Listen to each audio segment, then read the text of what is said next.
서동민, 내가 아버지가 맞아? 내가 사람이니? 아이가 죽어가는데 넌 어디 있니?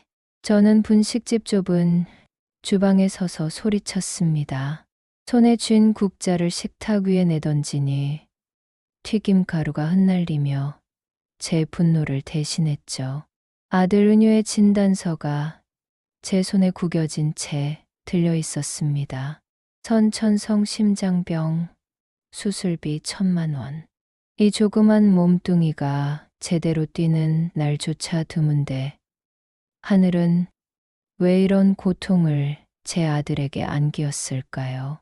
저는 그날 밤 밥상을 차렸지만 아무것도 삼킬 수 없었습니다. 은유는 밥을 몇 숟가락 뜨더니 곧 얼굴이 창백해져서 밥알을 넘기지 못했습니다. 숨이 턱 막히는 듯 가슴을 쥐던 아들. 저는 급히 아이의 등을 두드리며 속으로 울부짖었습니다. 제발 은유야, 조금만 더 견뎌줘. 그 순간 아이가 힘겹게 고개를 들어 말했습니다. 엄마, 내가 밥 잘 못 먹어서 미안해. 심장이 서늘해졌습니다. 5살짜리 아이가 자기 병 때문에 엄마를 힘들게 한다고 생각한다니. 저는 오히려 손을 꼭 잡아주며 억지 웃음을 지었습니다. 은유야, 미안한 건 엄마지. 널 끝까지 지키고 싶어.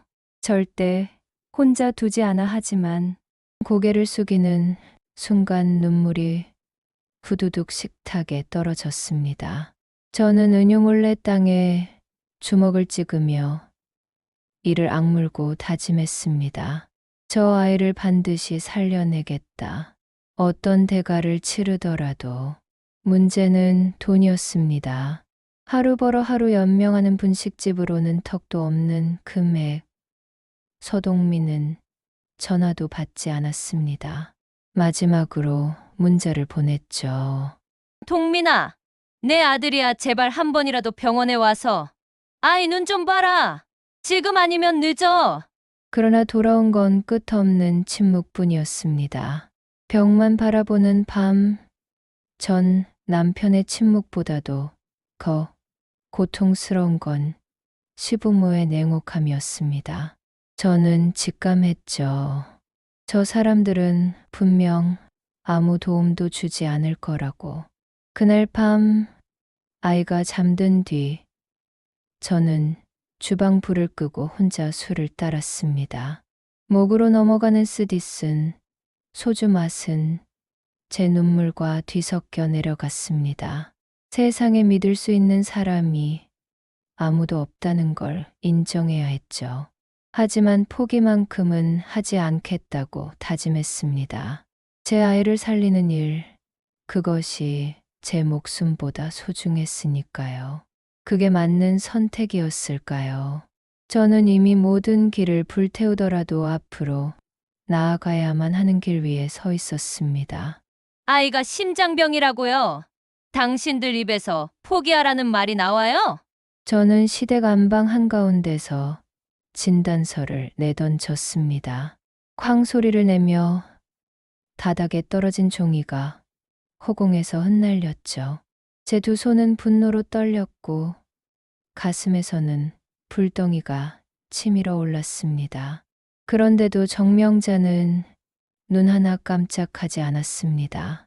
정화야, 내가 무슨 능력이 있니?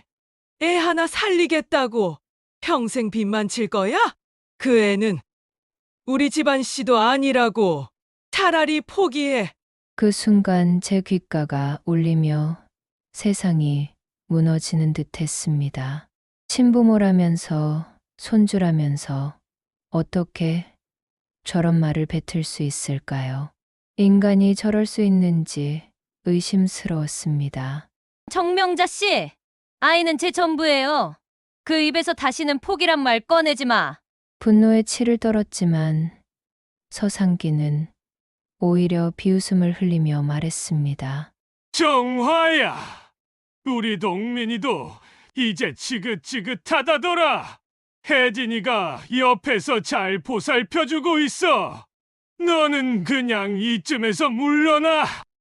은유는 집만 될 뿐이야. 백혜진 동민의 대학 시절 연인.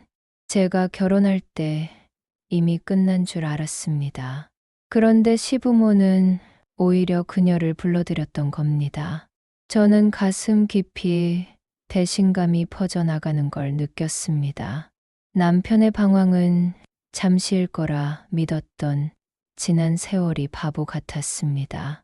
방 안 공기는 숨이 막힐 만큼 차가웠습니다. 저는 떨리는 손으로 진단서를 다시 주워들고 말했습니다. 이종희는 제 아이의 생명줄입니다. 당신들은 그걸 쓰레기처럼 보겠지만 저는 아이를 끝까지 지킬 겁니다. 이제 다신 얼굴 보러 오지 않을 테니 각오하세요. 말을 뱉고 집을 뛰쳐나오는데 다리에 힘이 풀려 길 한가운데 주저앉고 말았습니다. 눈물이 멈추지 않았습니다. 손바닥에 구겨진 진단서가 땀과 눈물로 젖어 찢어질 듯 흔들렸습니다. 저녁 무렵 집에 돌아오자마자 술을 샀습니다. 평생 술을 입에 대본 적 없었는데 그날은 달랐습니다. 뼈를 깎는 분노와 배신감이 제 창자를 뒤틀었습니다. 저는 소주를 원샷하며 웃었습니다. 그래, 은유야. 엄마가 견딜게 몸이 부서져도 내 심장은 살려낼 거야. 제 웃음소리는 울음과 섞여 허공에서 흔들렸습니다. 세상 그 누구도 제 편이 아니었습니다. 남편도 시부모도 심지어 하늘마저 등을 돌린 듯 했습니다. 그래도 포기하지 않았습니다. 눈물 속에서도 제 안에서 끓어오르는 건 단 하나, 아이를 살려야 한다는 모성뿐이었습니다. 여러분이라면 용서하셨을까요? 제 아이를 향해 포기라는 말을 아무렇지 않게 던지는 저들으려.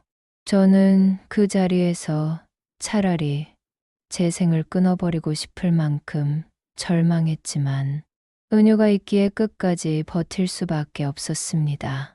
하늘아, 왜 내 아이만 이렇게 괴롭히는 거냐고.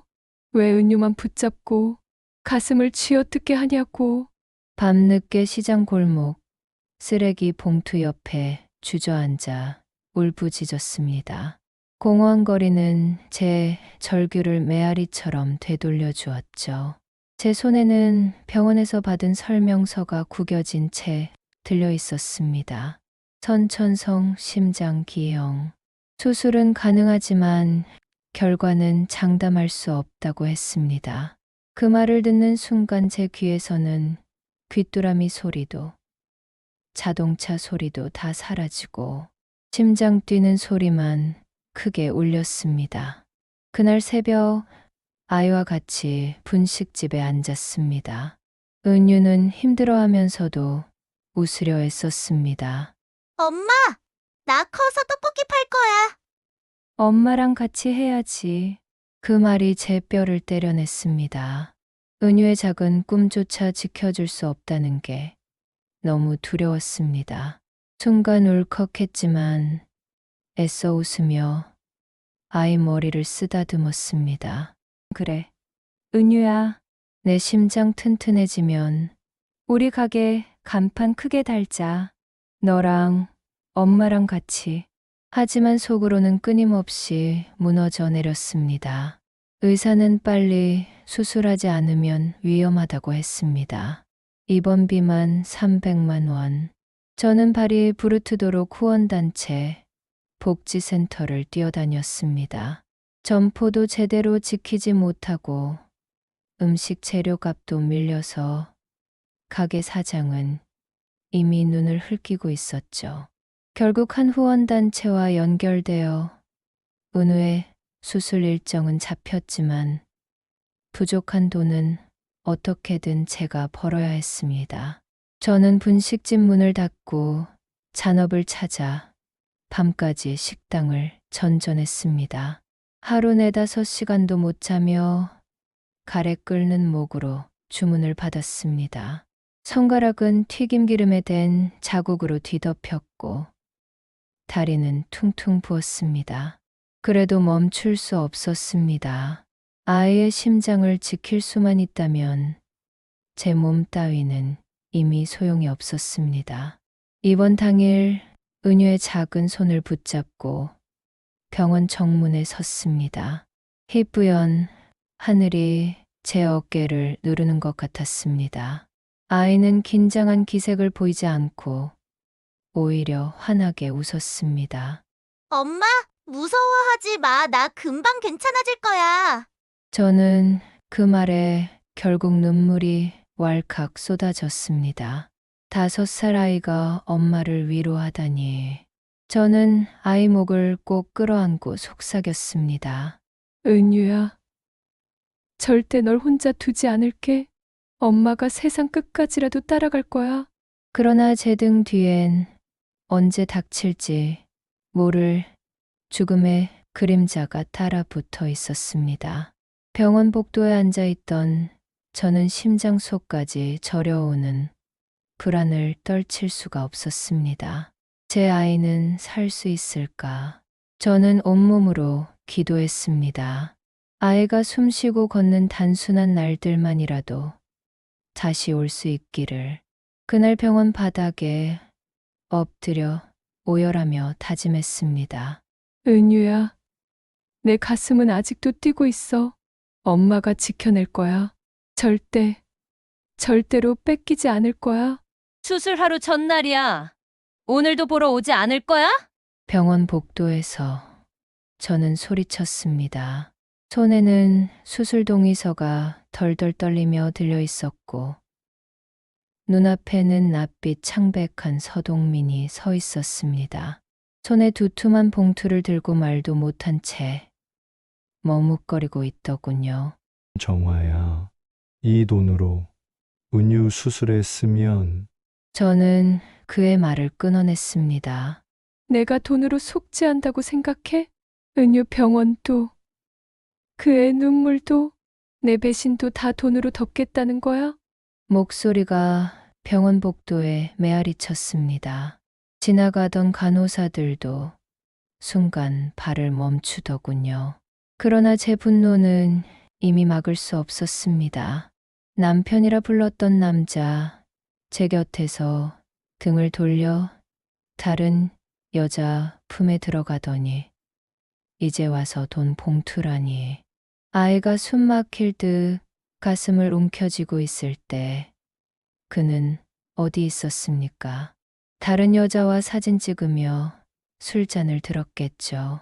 동민아, 내가 우리를 버린 날 이미 아버지로서 끝났어. 지금 제발 은유 앞에 나타나지 마. 이 아이는 내 존재조차 필요 없어. 동민은 절망한 얼굴로 고개를 떨구며 겨우 중얼거렸습니다. 나도 후회한다 하지만 혜진이와는 그 말이 끝나기도 전에 저는 고개를 저었습니다. 후회. 그딴 건 이제 내 귀에 들어오지 않아. 오늘부로 내 얼굴은 은유 기억에서 지우겠어. 내가 남은 인생을 누구와 살든 우리 아이 일에 끼어들 생각은 하지 마. 그 순간 제 내면에는 차가운 단호함이 자리 잡았습니다. 동민은 한동안 복도에 서 있다가 결국 봉투를 바닥에 두고 떠났습니다. 돈다발이 아무렇지도 않게 굴러 떨어지며 흩날렸지만 저는 줍지 않았습니다. 제 손에 필요한 건 돈이 아니라 아이의 숨소리였으니까요. 병실로 돌아왔습니다. 은유는 링거를 맞으며 고르게 자고 있었습니다. 아이의 얼굴은 창백했지만 여전히 제게 의지하려는 표정이었죠. 저는 조용히 손을 잡고 속삭였습니다. 이제 걱정하지 마. 은유야, 엄마가 다 해낼 거야.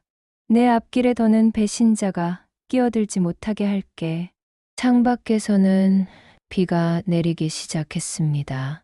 차가운 빗소리가 제 심장에 파고들었지만 오히려 결심은 더 단단해졌습니다. 이제 저는 혼자서라도 끝까지 가겠다고 어떤 유혹도 받아들이지 않겠다고 다짐했습니다. 은유를 살리는 건 오직 제 힘뿐이었습니다. 그리고 다짐했습니다. 은유야, 이건 우리 둘만의 싸움이야. 무너지지 말자, 버텨내자. 내 심장은 엄마가 끝까지 지켜낼 거야. 그 순간 저는 비로소 알았습니다. 남편은 이미 죽은 존재였고, 진짜 살아있는 건 제 앞에 누운 아이뿐이라는 걸. 은유야, 제발 눈 떠. 엄마 여기 있잖아. 엄마 손 잡아.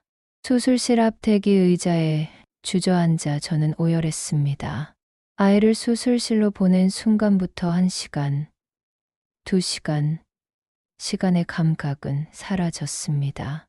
벽의 시계 초침이 저를 조롱하듯 느리게 흘러갔습니다.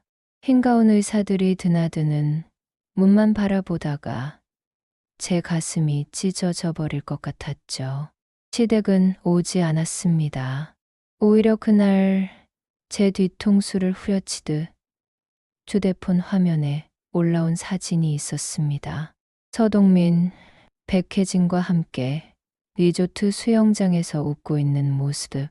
제 아들이 생사를 넘나드는 순간에도 저들은 축배를 들고 있었습니다.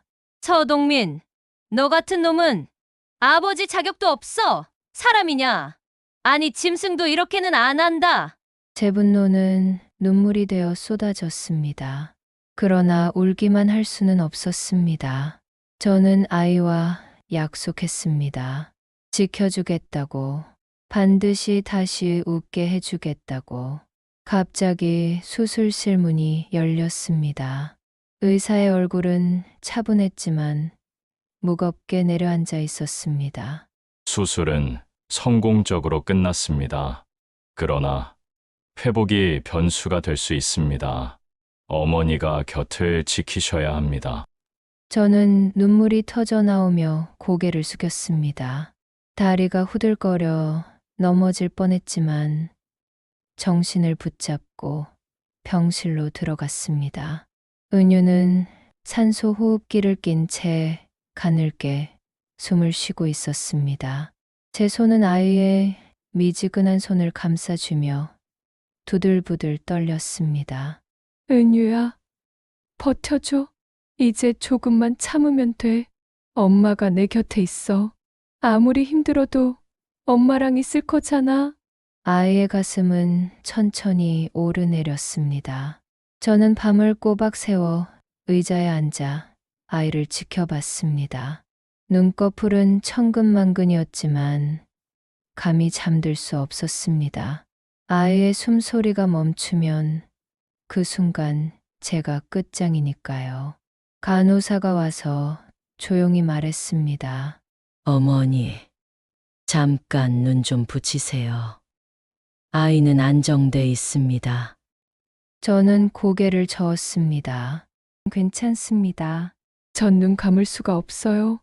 이 아이는 제가 지켜야 하니까요. 창밖으로 새벽빛이 번져오를 때 은유의 작은 손가락이 제 손을 움찔움찔하며 움켜쥐었습니다.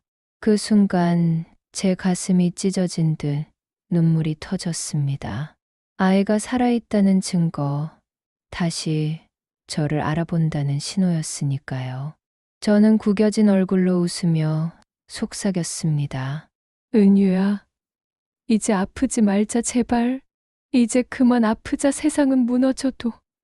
시댁이 등을 돌려도 남편이 다른 여자와 웃어도 상관없었습니다.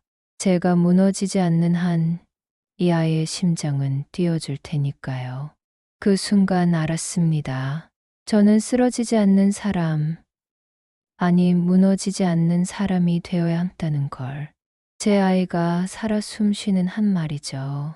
서동민, 내 발로 우리 집에 또 와? 2번 다시 넘지 마라. 넌 이미 끝장이야. 문을 열자마자 소리쳤습니다. 전 남편 서동민이 제 앞에 서 있었습니다. 수척한 얼굴이어서 잠깐 불쌍하다는 생각도 스쳤지만 곧 분노로 사라졌습니다. 이 남자는 내 아들이 수술대 위에 누워 있을 때 다른 여자와 웃고 있었다는 사실. 그 죄는 결코 지워지지 않았습니다. 서동민은 두 손을 모으며 변명 섞인 목소리로 말했습니다. 정화야, 나도 후회했다. 은유가 아파 보니 이제라도 바로 잡고 싶다. 제가 비웃음을 터뜨렸습니다. 후회. 내 후회가 우리 아이 숨을 되돌려줄까? 내 눈물 한 방울이 은유의 심장 뛰게 만들 수 있니? 넌 이미 아버지로 죽었어. 그는 아무 말도 못하고 눈을 돌렸습니다. 백혜진과의 관계도 이미 파탄났다더군요. 남편의 배신을 등에 업고 웃던 그 여자는 결국 사기 사건으로 법정에 서게 되었고, 시부모는 사업 실패로 길바닥에 나앉았습니다. 제가 그렇게 원망하고 증오했던 그 사람들은 결국 제 손이 아님에도 스스로 무너져 내렸습니다. 그 모습을 보고도 제 마음에는 동정조차 남지 않았습니다. 당신은 이제 우리 집 문턱도 밟지 마. 은유 앞길에 더 이상 그림자도 드리울 수 없어. 나와 내 아들 인생은 이제 우리만의 거야. 그대로 문을 쾅 닫아버렸습니다. 동민의 발자국 소리가 멀어질수록 제 어깨가 가벼워졌습니다. 그날 오후 은유와 함께 시장 골목을 걸었습니다. 심장 수술도 잘 버티고 아이의 얼굴엔 다시 생기가 돌고 있었습니다. 작은 손이 제 손을 꼭 잡으며 은유가 말했습니다. 엄마, 우리 분식집 간판 새로 만들자. 이번엔 은유네 도시락집이라고 쓰자. 저는 웃으며 대답했습니다. 그래, 우리 다시 시작하자. 이번엔 두려움 없이 너랑 같이라면. 저는 이제 도시락 배달 가게를 운영하며 매일같이 달려나갑니다. 주문은 늘어가고 손님들의 미소가 제 마음을 채워줍니다. 삶은 힘들지만 더 이상 외롭지 않았습니다. 제 곁엔 은유가 있으니까요. 아이와 함께 공원에 앉아 햇살을 느낄 때 저는 깊이 깨달았습니다. 모든 배신과 눈물이 저를 강하게 만들었으므려 남편이 남긴 상처, 시댁의 모욕, 외도녀의 비웃음은 이제 먼 과거일 뿐입니다. 은유야, 엄마가 많이 울었지만 결국 이겨냈다. 이젠 웃기만 하자. 다시는 울지 말자. 햇살이 우리 얼굴을 따뜻하게 비추었습니다. 아이의 웃음소리가 맑은 하늘로 퍼져나갔습니다. 그 순간 저는 자유로웠습니다. 저는 드디어 무너진 게 아니라 살아남았다는 걸, 아니 해방되었다는 걸 실감했습니다. 끝없는 겨울을 견딘 후 마침내 제게도 다시 봄이 찾아온 것이었습니다.